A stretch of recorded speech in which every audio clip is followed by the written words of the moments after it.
e reta com o Facebook. Agora nós já estamos pelo Facebook e pela Web Rádio Estação da Luz, a sua rádio que emana paz aqui de Natal para todo o planeta Terra.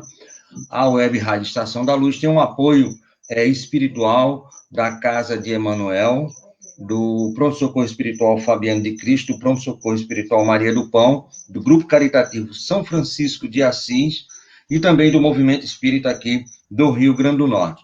Hoje, quarta-feira, nós estamos de novo, como sempre, toda quarta-feira, com o nosso irmão Fábio Dionísio, lá de Natal, lá de São Paulo, aqui de Natal, porque já é um natalense juramentado, não é isso? Ele adorou isso, né? Porque ele está com calor danado. Vocês podem ver que ele está com um casaco de couro, assim que aqui em Natal é uma maravilha. Mas aí nós estamos com ele. E hoje ele vai fazer uma palestra sobre o livro Apocalipse de João, a visão espírita. É um livro dele, de autoria do Fábio Dionísio, e que, além desse aí, também tem a influenciação espiritual. Então, hoje vamos ter temas, né, para conversar até meia-noite, não só até 8 horas da noite. Mas nós queremos desejar ao nosso irmão Fábio uma boa noite, desejando a você boa noite, meu amigo. Muito obrigado mais uma vez por você estar aqui conosco nesse nosso programa Estação da Luz.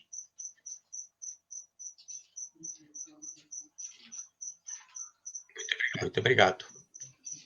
Maravilha. Nós vamos pedir agora à nossa irmã Elizabeth Vanessa que ela possa ler, né, ou fazer a mensagem inicial, tipo uma prece inicial, para que possamos depois mergulhar no Evangelho e passarmos aí para o nosso irmão Fábio, para que ele possa trazer, né, todo o seu conhecimento em relação ao que é o Apocalipse de João, o Evangelista.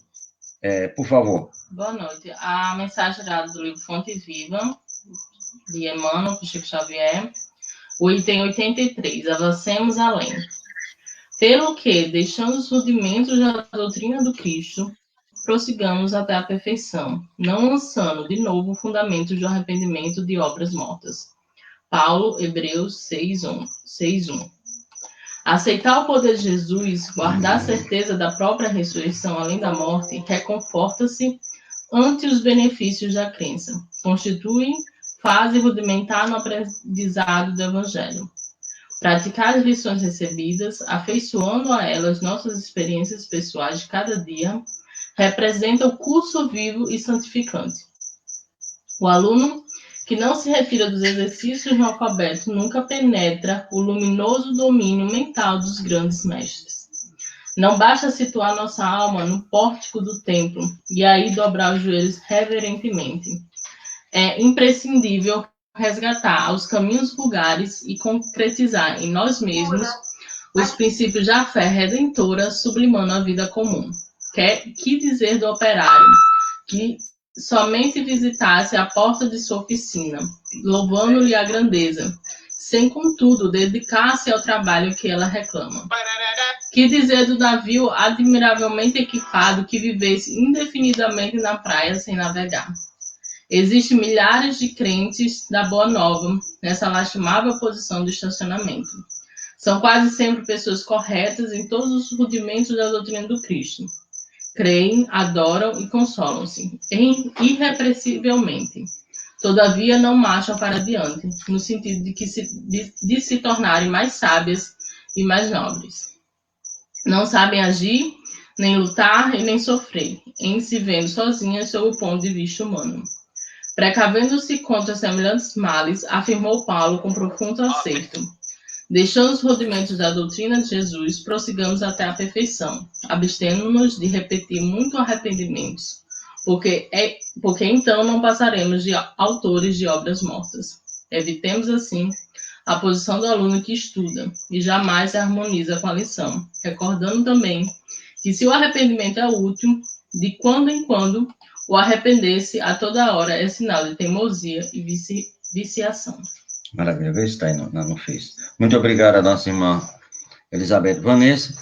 E agora o Evangelho segundo o Espiritismo, no seu capítulo 20, obrigado, no seu capítulo 18, melhor dizendo, muitos dos chamados e poucos os escolhidos à porta estreita.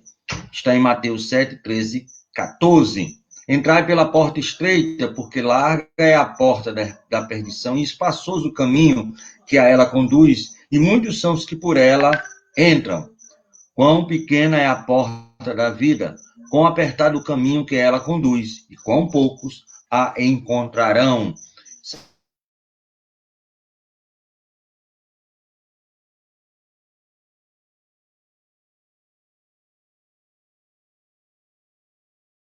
Aí está no nós nessa noite, as suas possibilidades de esclarecimento, porque o Apocalipse é um livro que tem muitas interrogações, e alguém que se predispôs em escrever um livro, e é um livro muito grande, nós temos aqui em nossa casa, é um livro com bastante páginas, tem mais de 350 páginas, mais ou menos por aí, então é porque mergulhou de fato de direito naquilo que a gente chama Apocalipse, mas na verdade é o livro da revelação, não é isso, meu amigo Fábio?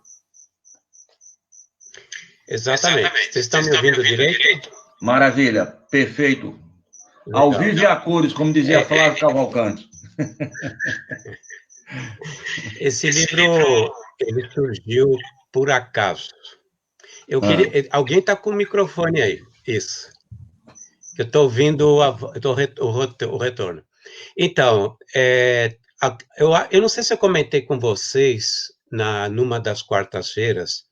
Em 2015, eu recebi uma psicografia de um benfeitor pedindo que eu escrevesse sobre os abismos. Eu comentei isso para você, Tavares? Quando esteve aqui fazendo o lançamento do livro, você falou que realmente tinha falado sobre essas questões do abismo. E tem um livro, inclusive, muito interessante, chama-se O Abismo, né? Isso. E como eu comecei a fazer um trabalho de pesquisa, porque eu queria ficar muito ligado à doutrina, né? Achar o que tinha no André Luiz, no Emmanuel, procurar Kardec, tudo que tivesse relacionado com isso. E foi um trabalho muito difícil, não foi nada fácil, porque tem muita coisa escrita, mas a gente não pode provar se está certo ou está errado, né? Porque tem coisas que são inéditas e nós não temos certeza disso, né? E nesse processo de busca para escrever sobre os grandes abismos, o que está escondido nos abismos, que é o meu próximo lançamento, então logo a pandemia termine, eu vou lançar esse livro, O que está escondido nos grandes abismos, eu caía sempre pesquisando o último livro de João. Eu acabava sempre no Apocalipse. Eles sempre me deram uma intuída aonde buscar informação. E eu caía lá, e eu estudava coisa e tal, e eu fiz uma relação com Miramês, um livro que é São Francisco de Miramês, e aquilo que era para ser um capítulo do livro O Abismo virou um livro, desse tamanho que você comentou aí. Outro item que eu pesquisei muito, porque eu vejo muita relação com isso, é O Inferno de Dante Alighieri, que é um livro que também está pela metade, sobre uma visão espírita, né? O Inferno de Dante Alighieri, numa visão espírita. Como Amigo, deixa eu só lhe fazer uma interrupção. Se não me falha a memória, na tradução, na primeira tradução da Divina Comédia, do Dante, o prefácio é aqui do nosso Luiz da Câmara Cascudo, nosso folclorista. A primeira... meu amigo, seu Luiz aqui era gente grande, né? Ele era gente grande. Não era à toa que os presidentes iam visitá-lo em casa, né? Em casa, não tinha um que não passasse aqui, né? É verdade, até o Figueiredo passou lá. Mas voltando, e eu acabei soltando esse Apocalipse, e depois vou falar sobre ele, obviamente, e ele tem uma ligação muito grande com o livro da direita, que é a influenciação espiritual, por isso que eu mostro os dois, porque uma coisa tem muito a ver com outra. E esse ano eu solto o que está escondido nos grandes abismos, e o ano que vem, se Deus quiser, o estudo do Inferno de Dante Alighieri, numa visão espírita. Se você puder fazer a gentileza de mudar o slide. Deixa, calma, que aqui a tecnologia... Pronto. Mais uma, por favor. Mais uma. Isso. Pronto. Não, aí. Vocês vão ver que todo o livro ele foi, na realidade, baseado naquilo que é consagrado na doutrina espírita, né? Então, eu não entrei no mérito, por exemplo, do livro do Ranieri, O Abismo, porque eu não tenho condições de julgar esse livro do Ranieri. E eu não tenho pontos de apoio para dizer que tá bom ou não tá ruim. Eu não posso falar nada, então não posso e não usei, né? Talvez seja muito à frente dos nossos tempos, então a pior coisa que a gente pode fazer é emitir uma opinião sem base. Então, o que é que eu baseei? No que eu me baseei? No Caminho da Luz, de Emmanuel, num livro fenomenal do Karl Schutel, chamado Interpretação Sintética do Apocalipse, que foi escrito em 1918, ele ainda encarnado em Matão. Depois tem Devassando o Invisível, da Ivone Pereira, tem o Frederico Pereira da Silva, um dos maiores médiuns que já passou pelo Brasil, tem o EAD da FEB, né? Tem a Amália Rodrigues, pelo Espírito Padre Germano, tem o André Luiz, Libertação, tem o Novo Testamento, que é a tradução do Haroldo Dutra, e tem o Rodolfo Caligares. Eu queria que você mudasse, por favor, para o próximo. E assim vai. Para você estudar a Bíblia, nada melhor... Claro, eu não vou desmerecer o Celestino, né? O Severino, que é um crânio na questão da Bíblia.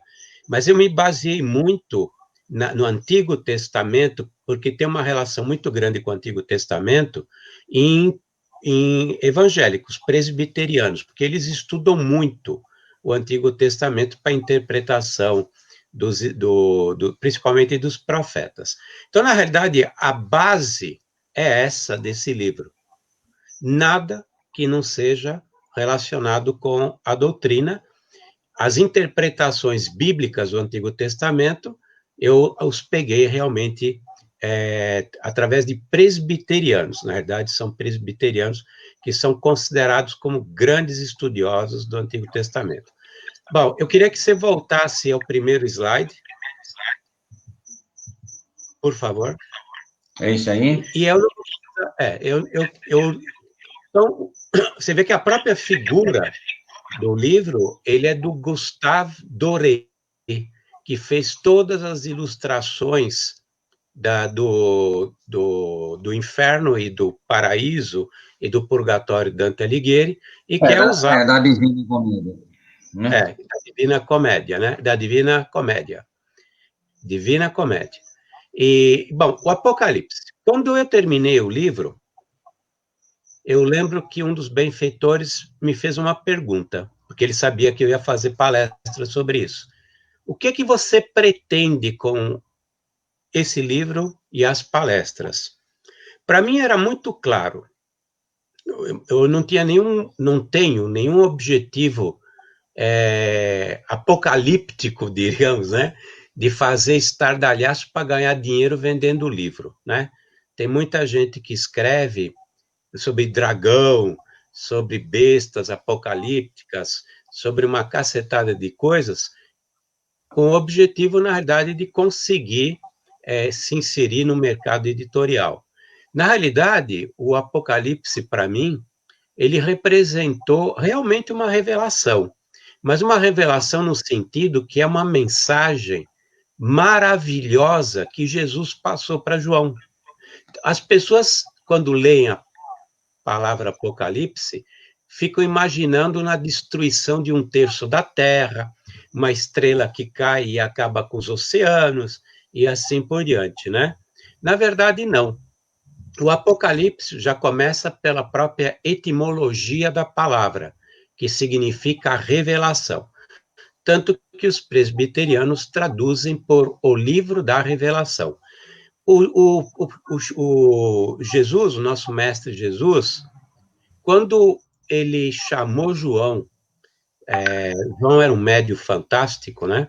Quando ele chamou João para receber as informações que ele teria que colocar no último livro do Novo Testamento, ele, na realidade, ele queria reforçar várias mensagens que ele tinha passado e queria deixar muito claro para nós uma mensagem muito linda, que todos aqueles que perseverarem, todos os que perseverarem, no final receberão o reino dos céus, estarão entre os escolhidos que adentrarão ao reino dos céus. E ele pode ser dividido em duas grandes partes, o Apocalipse.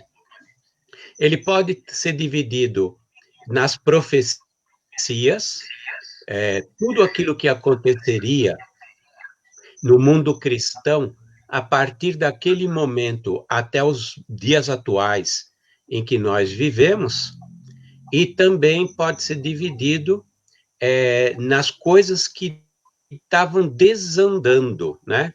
E as coisas que desandariam e o que a gente deveria fazer para evitar do canto da sereia, de cair, na realidade, na tentação e acabar perdendo a oportunidade de realmente passarmos para um mundo de regeneração. Então, na realidade, é um convite constante à reflexão.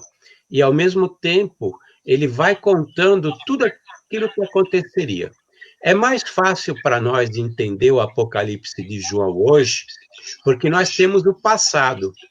E o passado se confirma nas palavras do Apocalipse. Eu vou começar, isso inclusive é a opinião de Emmanuel e é a opinião do Karl Schutter. Eu estou me baseando na maneira como eles interpretaram esse livro de João.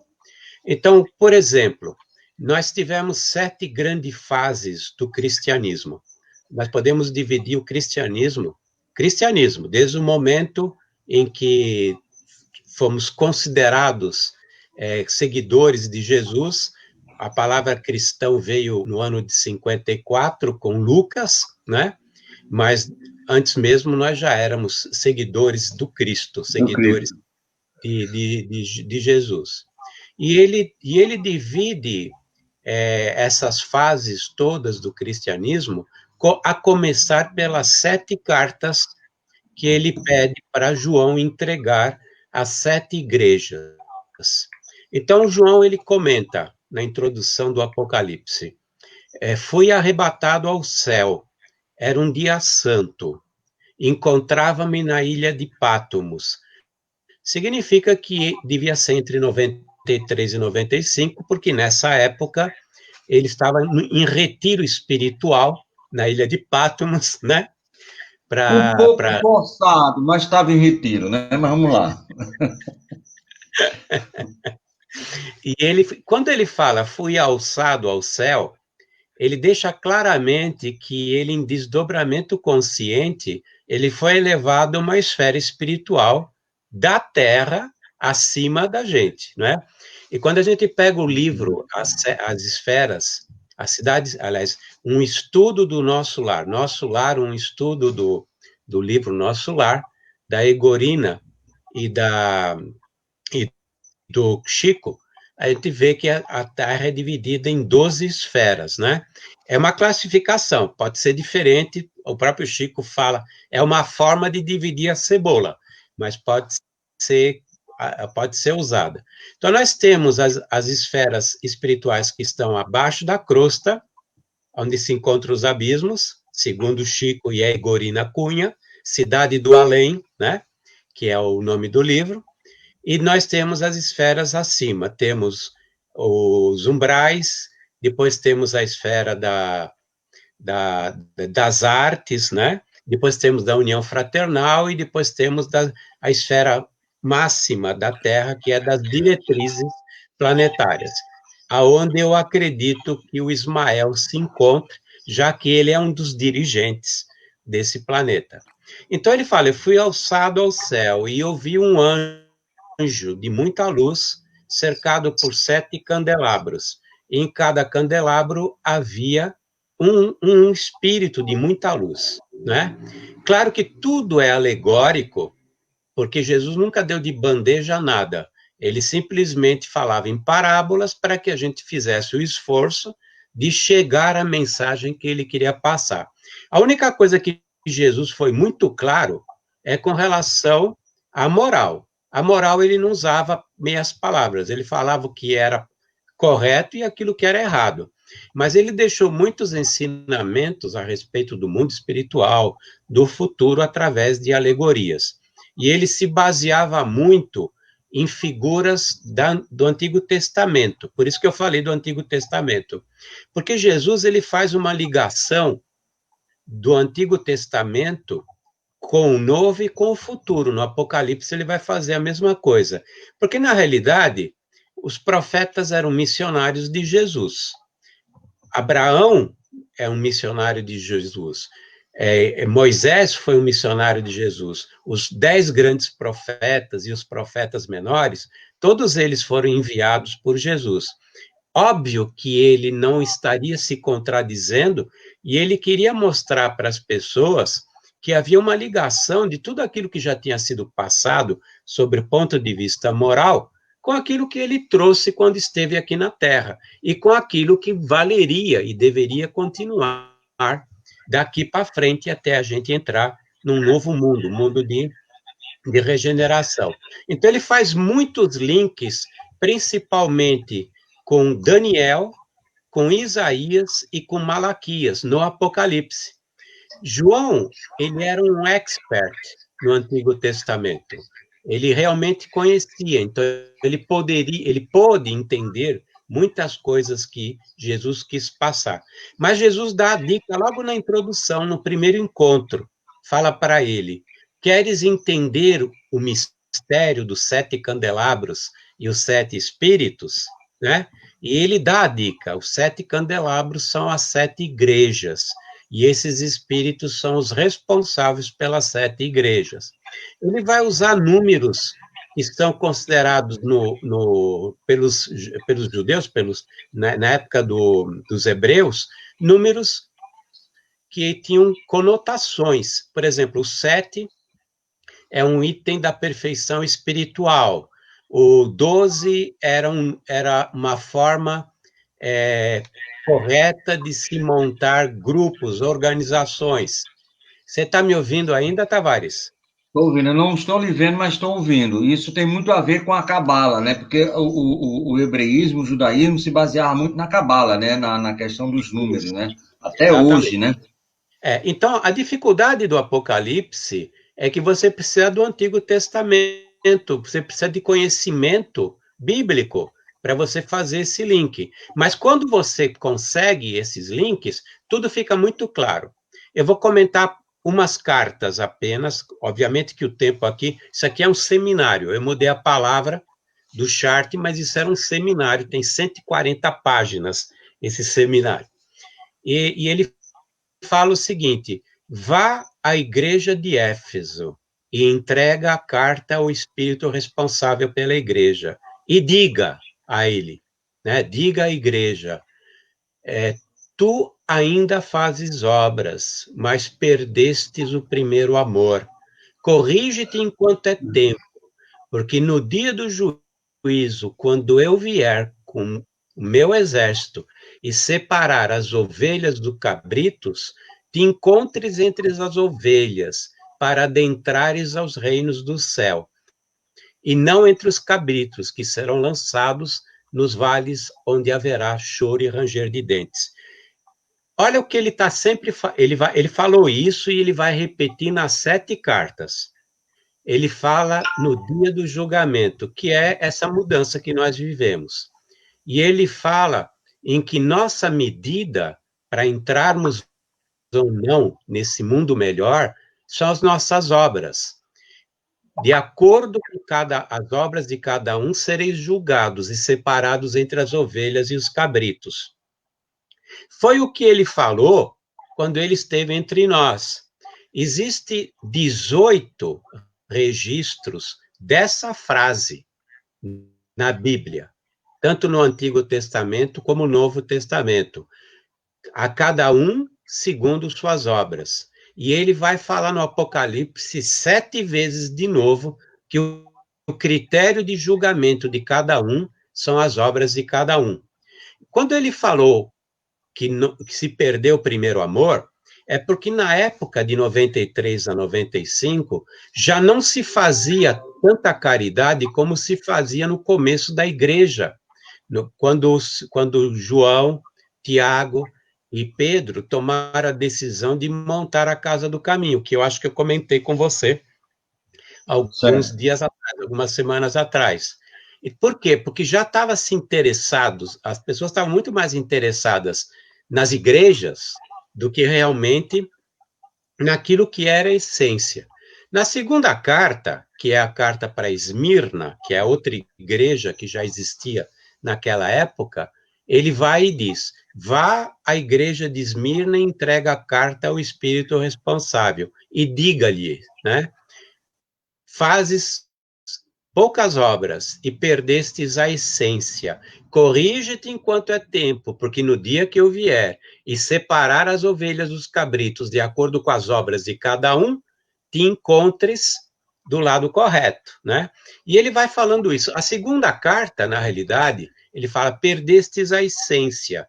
Corresponde ao segundo período do cristianismo, quando nós temos a formação de um clero, os rituais e as pompas e circunstâncias na igreja, as roupas lindas, maravilhosas, o ouro, que corresponde ao ano de 120 para frente, quando, inclusive, existe um cala-boca para os cristãos ortodoxos e foi proibida pela segunda vez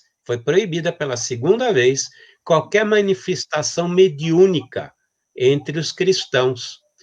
Por quê? Porque os espíritos estavam alertando: tomai cuidado, tem gente que está interessada muito mais no poder temporal do que realmente na essência, né? Então, cada uma das fases, cada uma das cartas representa uma fase do cristianismo, né? A terceira carta vai representar as grandes perseguições, persevera, muita gente será sacrificada, coisa e tal. E depois a quarta carta vai significar a chegada do poder temporal, quando, na realidade, através de Constantino e através de Teodósio I, a Igreja Católica assume, na realidade, toda a parte religiosa do Império Romano, né? E quando ela, na realidade, acaba sendo fascinada pelo poder temporal. Tanto que passou um século, a Igreja Católica era responsável até com Roma, porque os imperadores já tinham se pinicado, inclusive, Odoacro já tinha, inclusive, terminado com o Império Romano, né? Então, Fábio, no livro Há 50 anos depois, de Emmanuel, lá no meio do livro, do meio para o fim, ele já relata, é um relato muito pequeno, né? Que ele já vê que 50 anos depois, você está falando aí no ano 90, mais ou menos, mas 50 anos depois, ele já via que as coisas já tinham modificado muito em relação. Exatamente. Exatamente. Que Jesus, pouco tempo depois, ainda imagina, né? Já nesse ano 90, no 100 e tudo mais. É só um relato. Então você vê que o tempo todo Jesus ele está explicando o que vai acontecer para que a gente ficasse preparado para não cair no conto do vigário e perseverasse, para que a gente mantivesse a fé, a esperança e a perseverança nas palavras dele. Fazei o que te digo, né? De acordo com as obras de cada um, adentrareis ao reino do céu, né? Essa interpretação, ela está muito ligada a Emmanuel. E o próprio Emmanuel e o próprio Carbar, eles explicam que Jesus é tão incrível na forma como ele fala, que você pode ter 4 formas de interpretar o Apocalipse. 4. Uma delas é o que aconteceria ao primeiro século. E você consegue encaixar o Apocalipse no primeiro século. A outra são os 7 períodos do cristianismo, e você consegue encaixar nos 7 períodos do cristianismo. E Karbar, ele faz essa relação das 7 cartas com o período que vinha depois dele até a virada para o mundo de regeneração. E tudo se encaixa perfeitamente, né? Obviamente que um ser tão genial como Jesus teria a capacidade de fazer o que ele fez, né? Mas é impressionante como se encaixa. E a última carta, que é a carta para Laodiceia, ele diz para João: vá à igreja de Laodiceia e entrega a carta ao Espírito responsável, e lhe diz: tu és morna, antes fosse quente ou fosse fria, mas tu és morna, sem obras, sem obras. Corrige-te enquanto é tempo, porque no dia do juízo final, que se aproxima, separarei as ovelhas dos cabritos de acordo com as obras de cada um. Tanto Emmanuel como Karl Schutel, eles falam do movimento espiritualista desses tempos que a gente vive. Exatamente desses tempos, que nós estaríamos passando por um tempo pré-passagem, transição, em que, na realidade, haveria, na realidade, um movimento espiritualista, mas ele seria muito morno em termos de obras.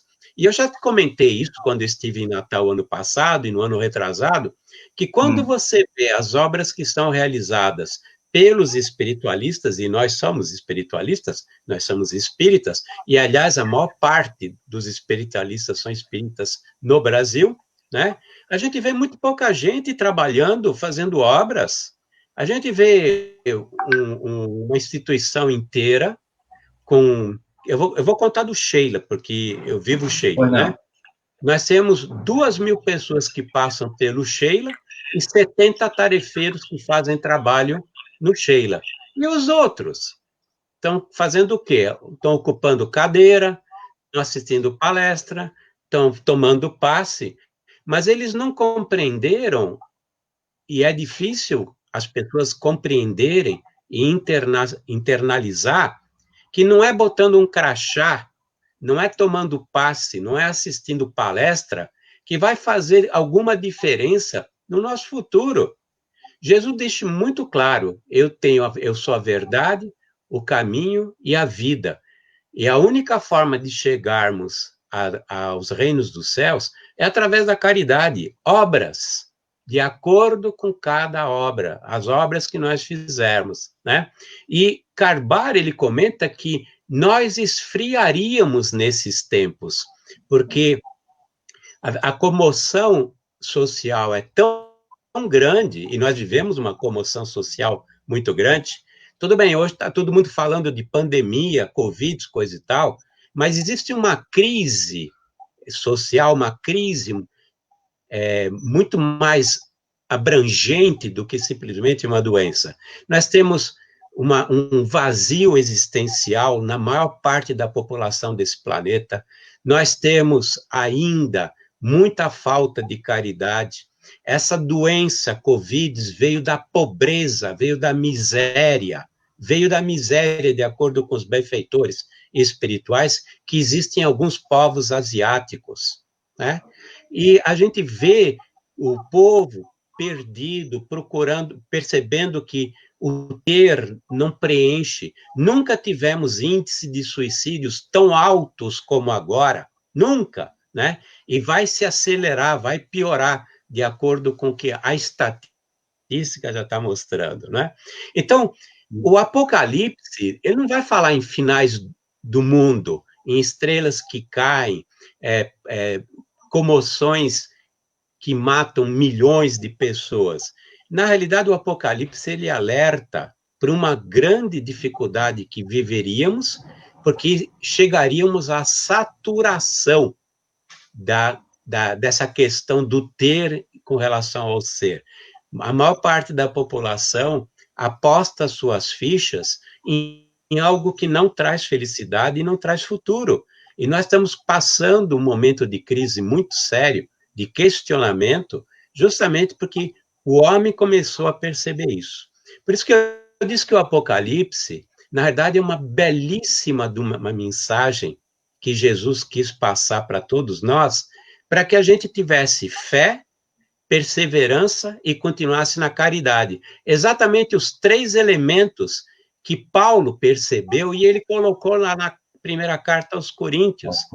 Quais são as 3 maiores virtudes? Fé, esperança, e quem tem esperança e fé persevera, e a caridade. Essa é a única fórmula para a gente realmente ser eleito para essa passagem para um mundo de regeneração. E ele vai contando, explicando para nós, toma cuidado aqui, toma cuidado lá. Mas ele não dá de bandeja, porque cada um tem que fazer seu esforço. Ninguém tem um diploma se não estudar. Jesus, ele sabe que um filho mimado não chega a lugar nenhum. Então, ele sempre deu o conhecimento das coisas, exceto a parte moral, que ele foi muito claro. Ele disse muito claramente o que é certo e errado. Mas ele sempre deu, na realidade, uma lição para que a gente estudasse.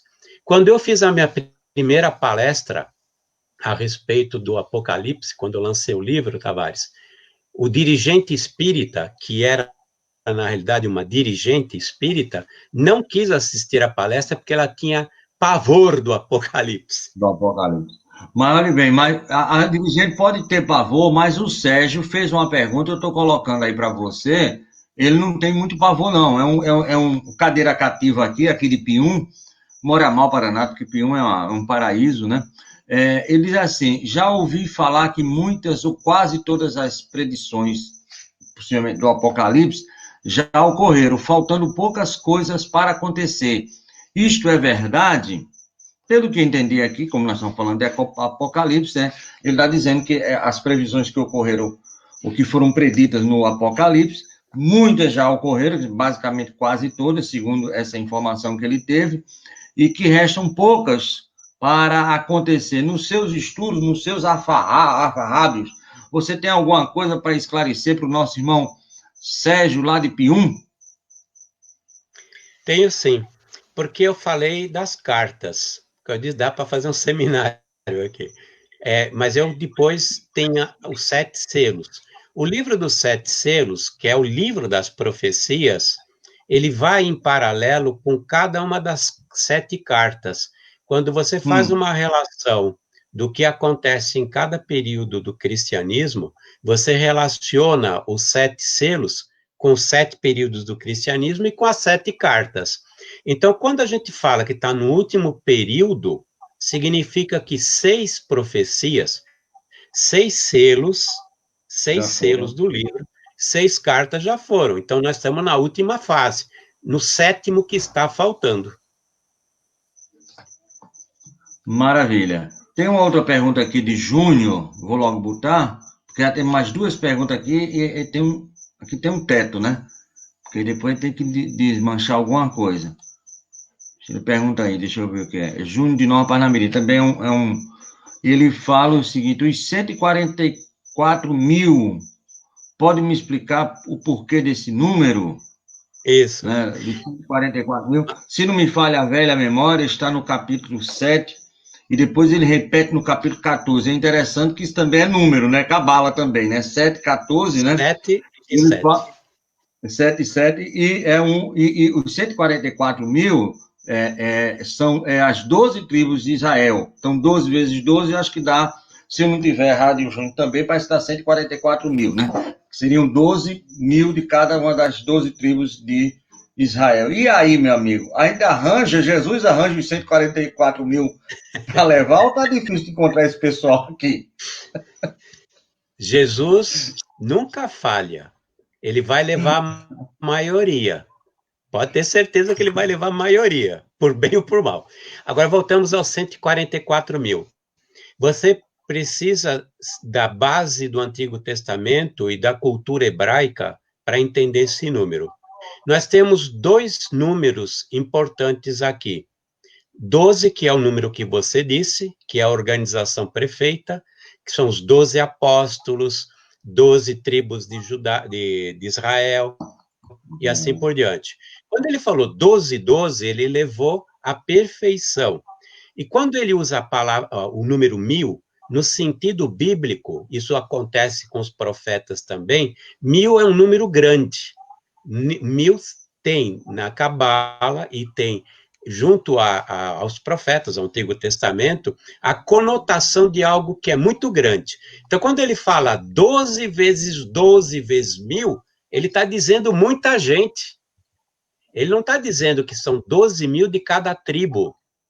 Ele está dizendo que é muita gente de cada tribo. Ou seja, os 144.000 significa muita gente.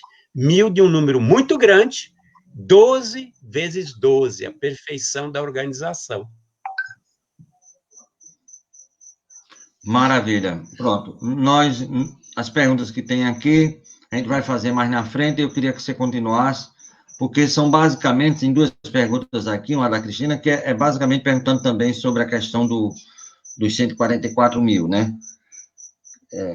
Então, você já respondeu, acho que não vale a pena a gente insistir nisso aí.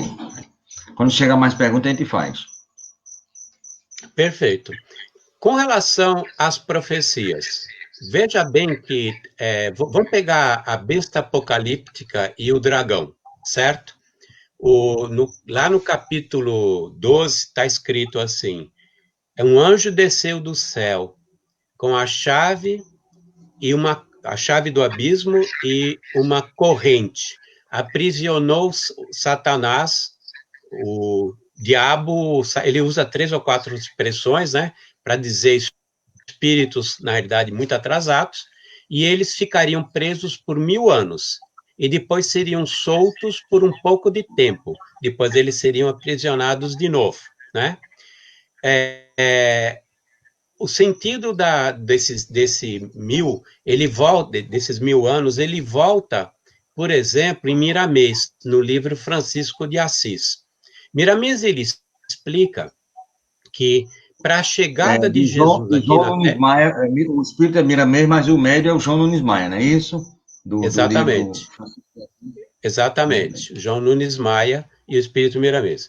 Ele explica que para que Jesus não tivesse tanta dificuldade na disseminação da Boa Nova, no trabalho que ele tinha que fazer, muitos espíritos foram isolados numa região chamada Cruzada, que ficaria no Equador, e eles ficariam aprisionados por 1000 anos. Cerca de 1000 anos. Aqui bem anos. pertinho de Natal, viu? Aqui é uns 3 quilômetros aqui depois de Natal. Segundo meus estudos geográficos, fica na altura de Parnamirim. Macaíba do Sul.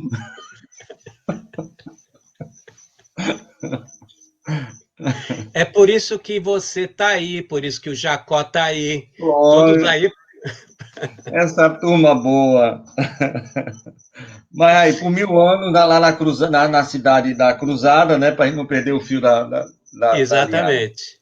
E que eles sabiam disso. E ela se dividiu em 4 pontas, 4 reinos, cada reino aproximadamente com 500 milhões de habitantes, e tinham príncipes, cada reino tinha um príncipe.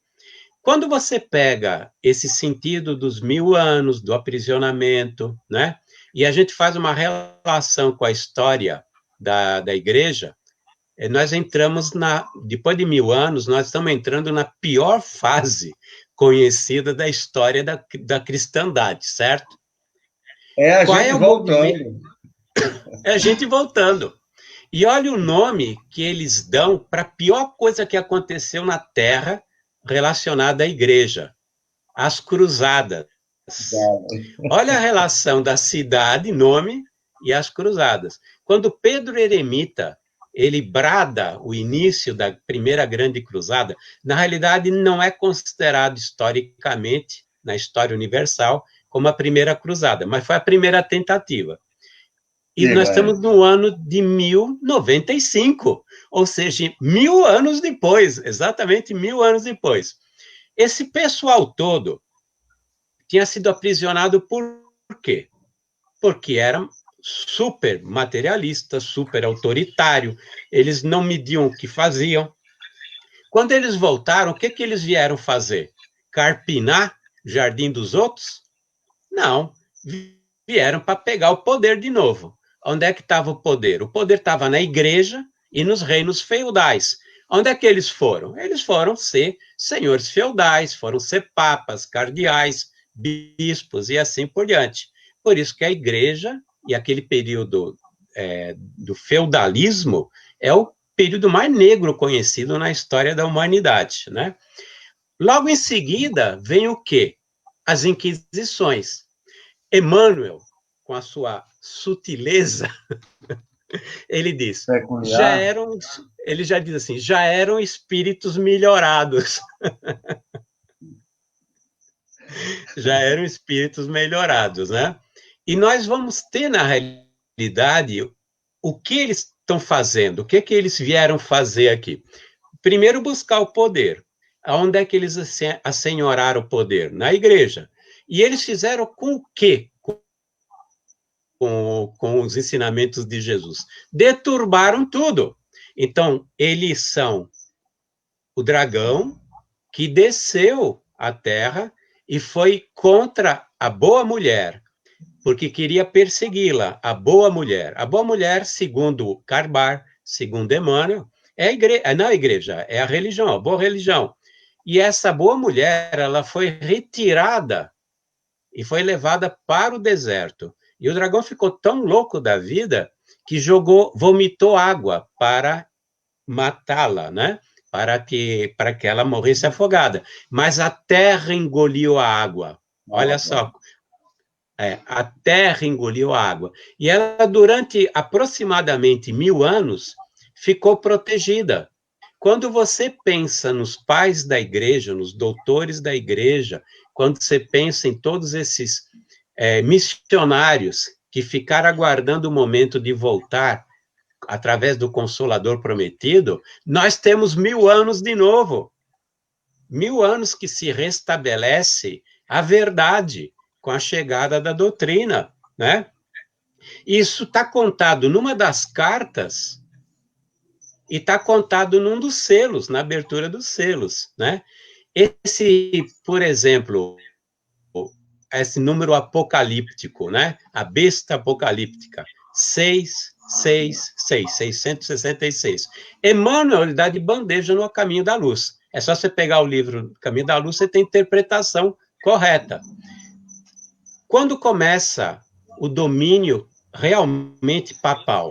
No ano de 610, quando Bonifácio III, ele consegue que Focas I, o imperador Focas I, decrete que ele é o chefe supremo de todas as igrejas. Porque até aquele momento, o Papa, ele não era o manda-chuva, não. Até o ano de 610, tinha igreja católica que mandava uma pernáquia para o Papa e fazia o que bem queria.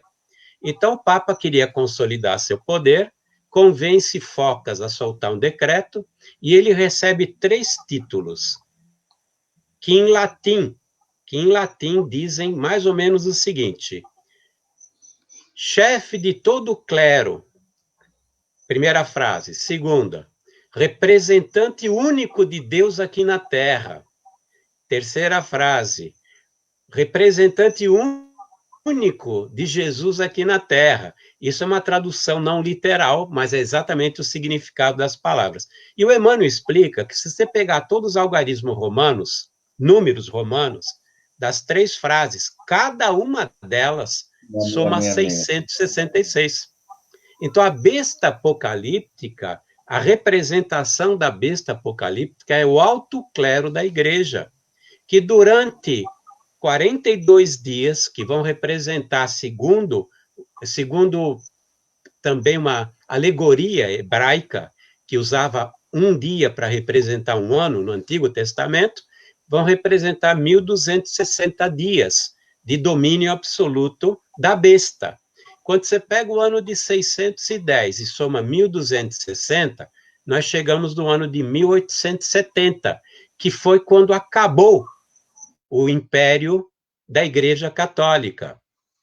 Kardec tinha voltado, já tinha retornado à pátria espiritual, né?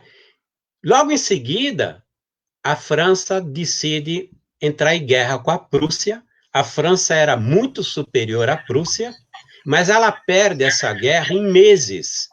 Emmanuel, também, no livro A Caminho da Luz, ele diz o seguinte: somente no mundo espiritual pode-se entender por que a França perdeu essa guerra com a Prússia, né? Bom, no momento em que foi perdido a guerra, nós estamos no começo de setembro de 1870, os franceses retiram todos os exércitos que protegiam os estados papais. O estado que a igreja tinha era um país do tamanho de metade da Itália, metade do estado de São Paulo era um reino, cujo governador era o Papa, cujo rei era um Papa. Vittorio Emanuele, no dia 20 de setembro, interessado na unificação da Itália, ele estava fascinado pelas ideias de Cavour, que é o mentor, na realidade, intelectual da unificação da Itália. Ele entra em Roma e destitui o Papa de todas as terras e deixa umas migalhas que depois viraria o Estado Vaticano.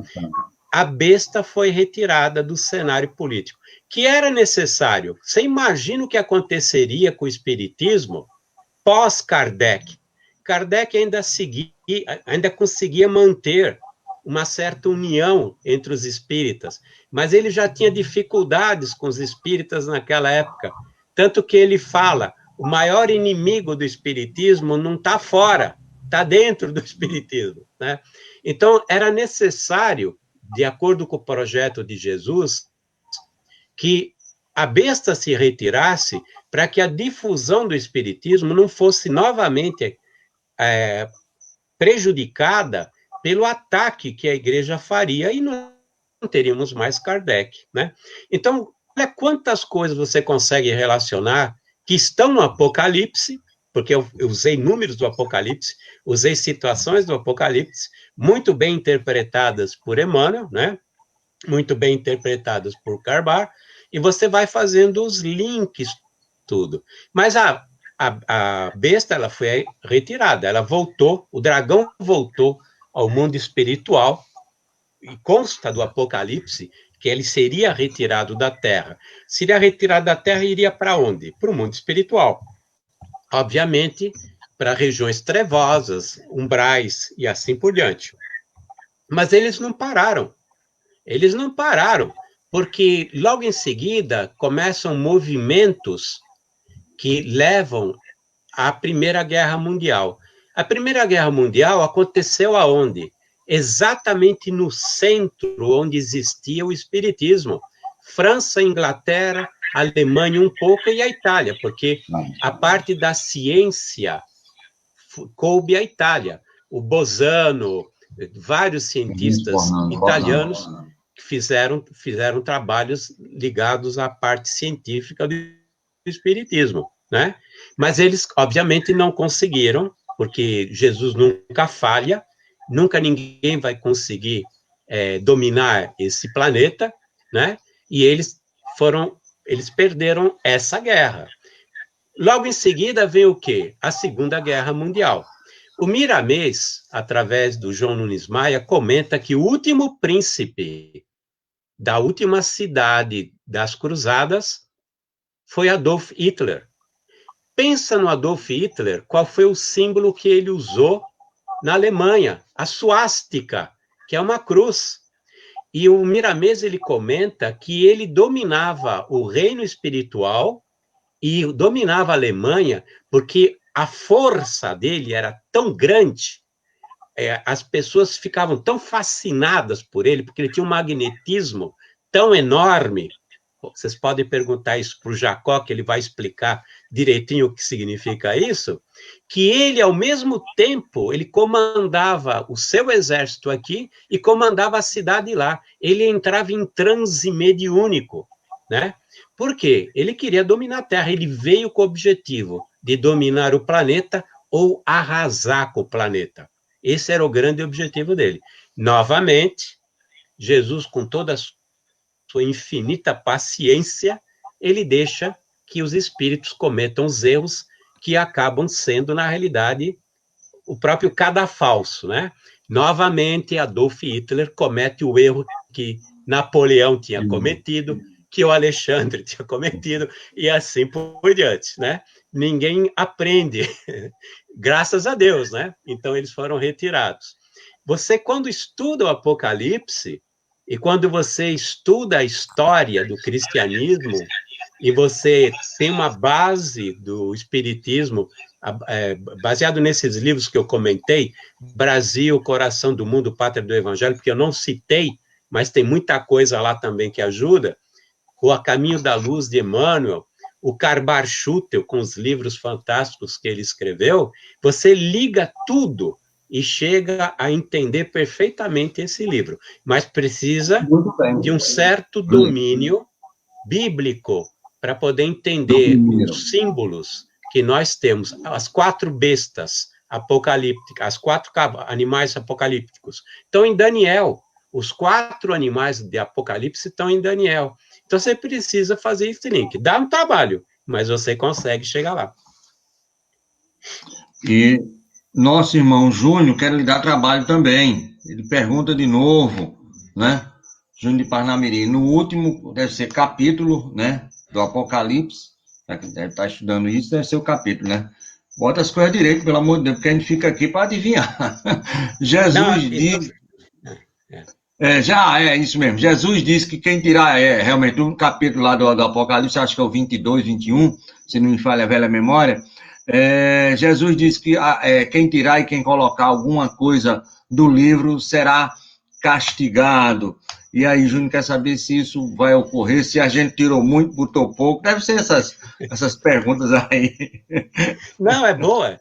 É uma pergunta muito interessante, Júnior, muito interessante. Porque Jesus sabia o que estava sendo feito. Por exemplo, pega os evangelhos. Os evangelhos foram adulterados. Já nos processos de tradução dos evangelhos, a essência moral ficou. Mas quando você compara os evangelhos, você percebe que teve adulteração. E nós sabemos que Jerônimo, quando ele harmonizou os evangelhos, né?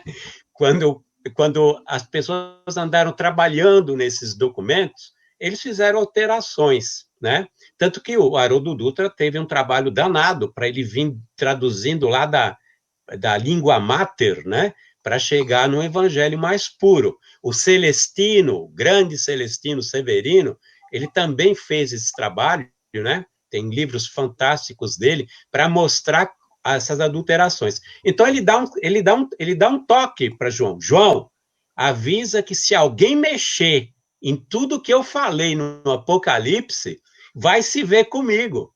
É por isso que ele disse: não mexa, não altere nada do que está escrito no Apocalipse, porque ele já sabia que o homem faria isso, entendeu?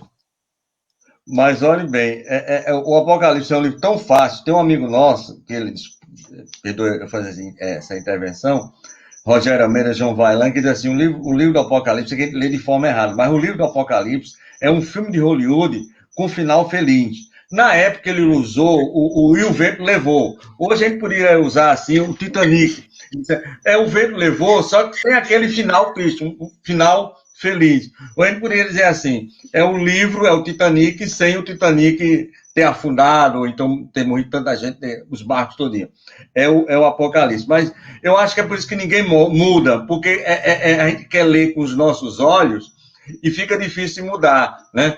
Quando a gente começa a ver. E um livro aí que tenho certeza que você deve ter estudado e não foi citado também, e um livro muito esquecido, no qual também tem muita coisa já naquela época, quase 4.000 anos antes do Cristo, que é o livro de Enoque, né? Também o Enoque traz uma série de revelações. Daniel é fantástico, Malaquias é muito bom, Isaías, porque o próprio Jesus cita muito Isaías, né? Bem que profetizou Isaías sobre esse povo. Mas olhe bem, aqui para finalizar, já que nós estamos no finalzinho do programa, aqui Neto da Zona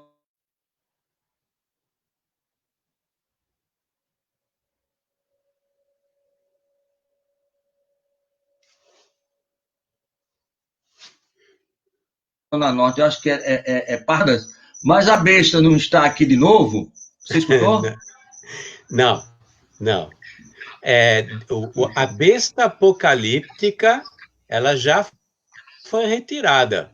Eu não sei se ele perguntou da besta apocalipse, mas realmente acho que a besta, no meu modo de ver, é isso que está ocorrendo no planeta, essas coisas todas, né? Mas possa ser que ele esteja se referindo né, a famosa a besta mesmo, personificação, vamos dizer assim, né? Eu entendi muito bem. Mas ela está ou não? Você disse Não, que não, porque já foi não. retirada e... A besta apocalíptica foi a igreja que foi retirada. E a besta também, olha, são duas bestas, né? A primeira besta saiu do mar e a segunda besta saiu da terra. E a segunda besta salvou a primeira, que estava ferida de morte, e as pessoas ficaram fascinadas de ver a recuperação da primeira besta. E a segunda besta saiu entre os povos e os governos para testificar e dar poder à primeira besta. Segundo Emmanuel, a segunda besta é o movimento jesuítico, porque os jesuítas, eles realmente salvaram quando houve a reforma, quando Jesus mandou os missionários para que a igreja voltasse à realidade, voltasse à essência, houve o quê? A Contra-Reforma. A Contra-Reforma, ela foi liderada pelos jesuítas.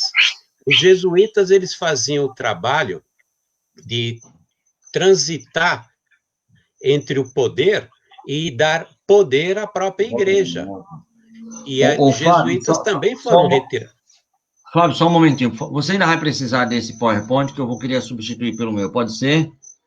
Ainda vai precisar, mas não, né? Tá bom. Sim, então os jesuítas, que é muito importante, porque os jesuítas é uma parte muito esquecida, né? Dessa questão toda, porque eles só funcionaram basicamente aqui no Brasil, enquanto uma instituição, não é assim, de amor caritativo, não é isso? Foi. Está em Brasil, Coração do Mundo, Pátria do Evangelho, que ele disse que os únicos jesuítas que realmente seguiram Jesus, a moral, queriam fazer alguma coisa boa, são os que estavam aqui no Brasil, que é o padre Manuel da Nóbrega, que é o Anchieta, José de Anchieta, e assim por diante, né?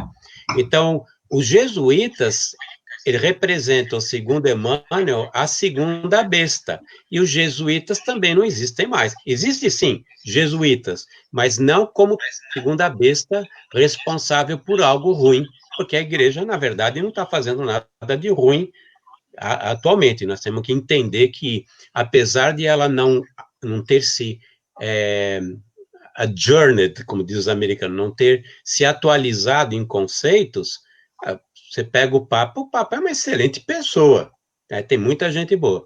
Então, na realidade, nós não temos a primeira besta, porque ela já não existe mais, foi o poder temporal da igreja, dos papas, que deixou de existir no ano de 1870, 20 de setembro de 1870, e os jesuítas perderam seu poder, porque durante a Inquisição houve uma época que, inclusive, os jesuítas deixaram de existir.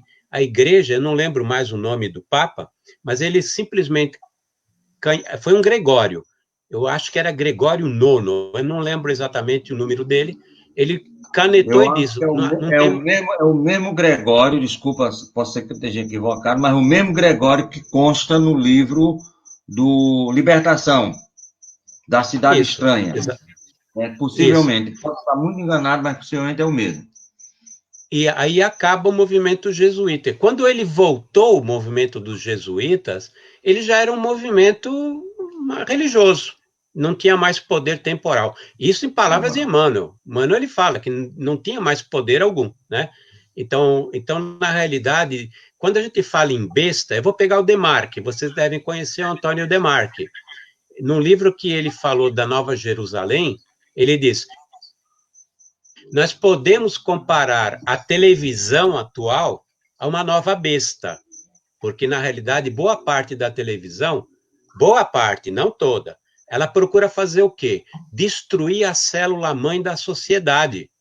porque eles querem poder. Então, o que eles fazem? Eles distorcem os nossos conceitos familiares. Eles novamente estão fazendo um trabalho há décadas, né, de tentar fazer com que a gente mude de valores. Porque se há uma forma de controlar a sociedade, é destruindo a família, que é a célula-mãe. Então, nós chegamos a um ponto, e o Antônio Demarque fala isso, não é ele que fala, é o espírito que passa uma informação para ele, que acho é o espírito, eu não lembro se é Arquimedes o nome, eu confesso que eu não lembro. Ele diz o seguinte: não é a besta, mas podemos comparar a televisão à besta, pelas intenções que tem de domínio, de poder e assim por diante. É que eu apaguei aqui a pergunta, mas eu não sei se foi Júnior, foi o Neto, que perguntou: a besta está de volta? Quem sabe, não é isso daí que ele esteja falando. Mas eu queria que você fosse muito sucinto. Ah, meu Deus do céu. Eu queria que você fosse muito sucinto, porque a gente já estourou o horário, e eu queria que você falasse rapidamente sobre os Cavaleiros Templários. Eles foram bons, ou o trabalho dele não valeu a pena, infelizmente, usar espada para proteger o Evangelho do Cristo? Olha, como ex-templário, e eu sei que eu fui um ex-templário, o objetivo dos templários era dar poder à igreja. Claro que teve gente boa, gente bem intencionada, não tem dúvida que teve gente bem intencionada, como tem em qualquer movimento. Mas o objetivo dos templários era dar poder, fortalecer a igreja naquela região lá da Palestina, né? Então, o objetivo, o começo foi bom, mas depois o objetivo, na realidade, foi material, simplesmente temporal. Poder, riqueza, domínio, coisas desse tipo. Muito poder, muito dinheiro, viu? Você era um homem rico, não sabia, né? Meu amigo... É por isso que eu faço palestra, que eu cuido de uma instituição, por isso que eu estou pagando meus pecados. Muito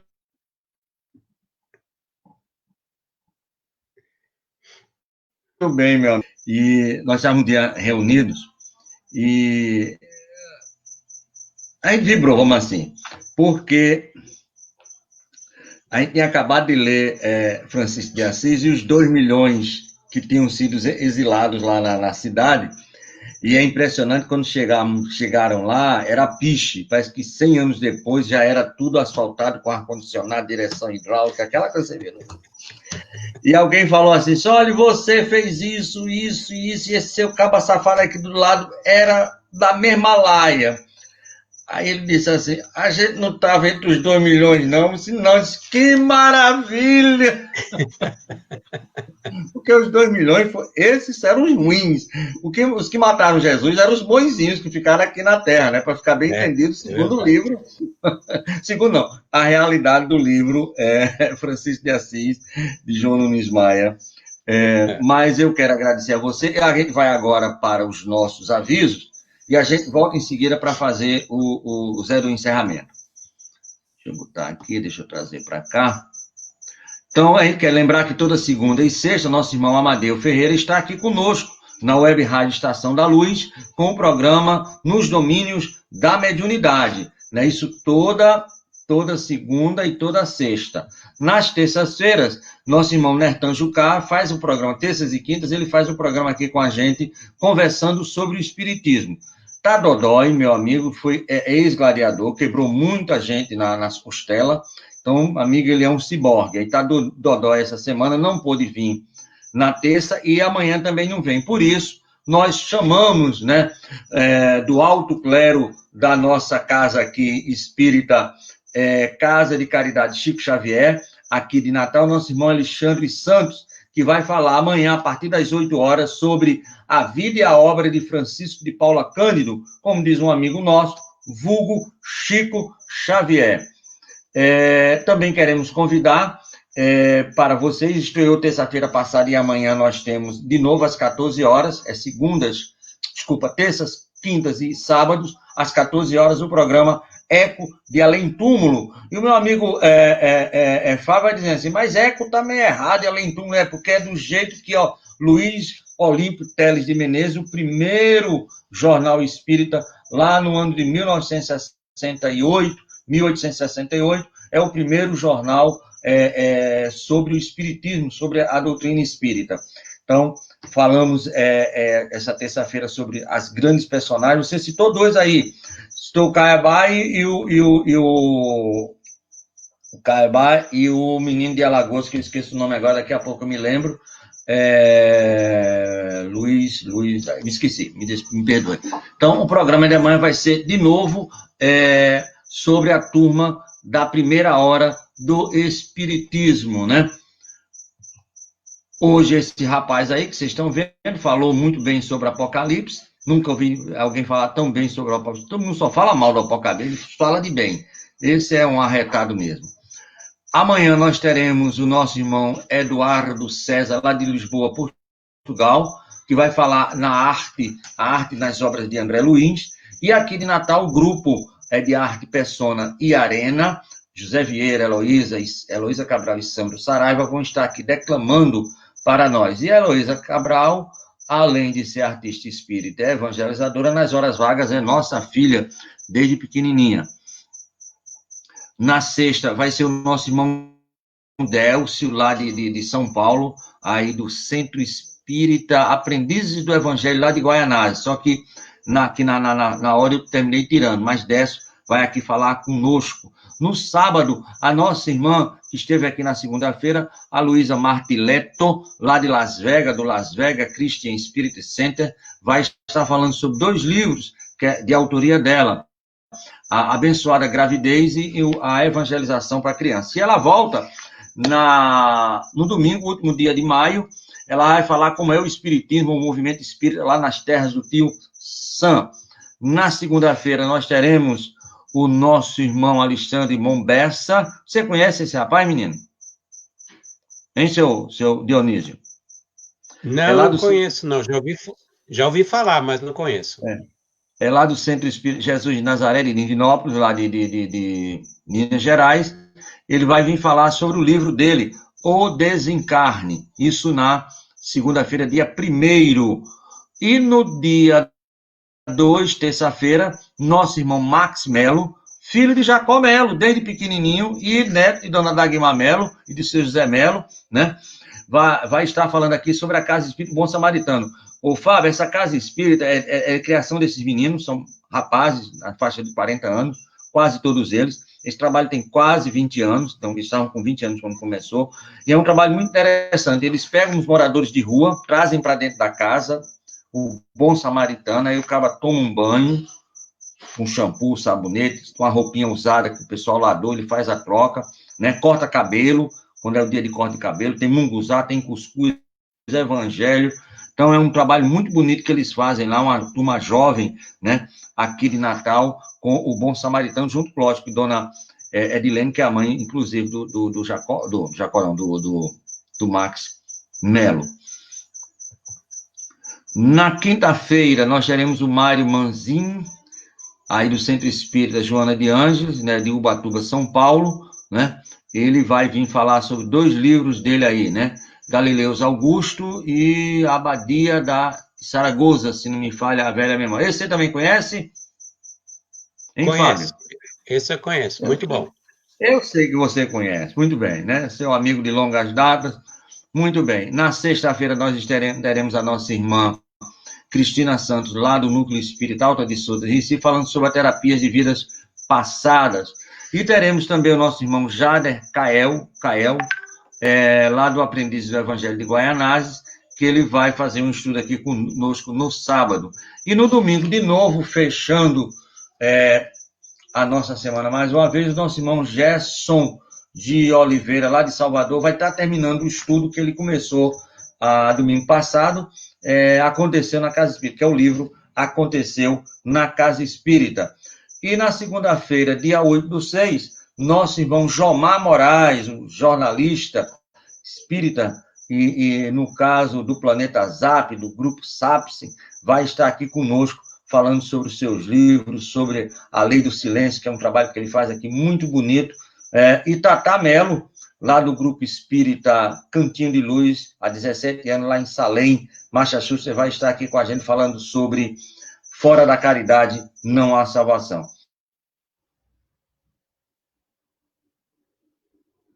E tem mais aí que depois a gente vai organizar e divulgar, e a gente volta, se o ratinho aqui voltou, é um danado.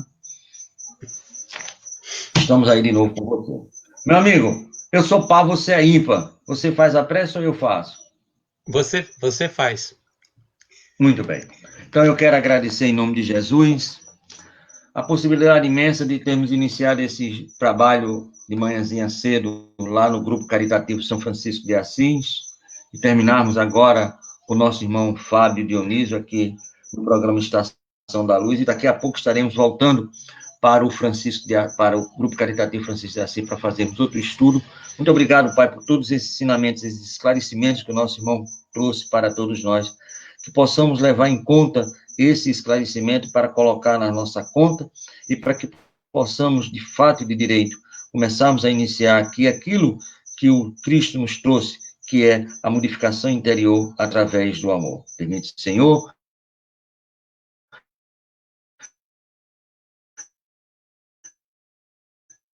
quem terminar o nosso estudo e o nosso trabalho hoje aqui pela Web Rádio Estação da Luz, o programa Estação da Luz. Muito obrigado, meu Pai. E muito obrigado a você, e muito obrigado a todos que estavam aí na audiência do nosso programa, se Deus quiser. Meu amigo, como você viu, a quarta-feira está livre. Tá. Vamos fechar? Aí você me diz o tema amanhã, a gente já faz, tá bom? Tá bom. Valeu, meu amigo. Muito obrigado. Sucesso, forte abraço. Estamos encerrando agora mais uma atividade.